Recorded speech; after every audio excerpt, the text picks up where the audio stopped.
Markets are unpredictable, and sometimes the best of the setups cannot work, or sometimes when the market looks very willing to go up, it can suddenly turn to the downside. So it's important to focus on stops.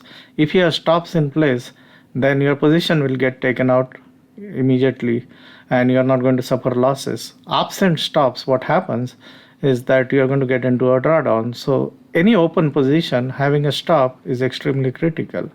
And the other thing which is important, a lot of time people don't put stop because they have very high conviction in their setups, but many high conviction setups can also fail if the overall market develops into weakness, which is the case which is happening today. So stops can save you from a big drawdown. Stops can save you from making big losses. It's easier if your losses are less to recover from them. If your stops are wider and if your losses become wider, then it takes more time to recover from, and as a result you lose a lot of time and effort.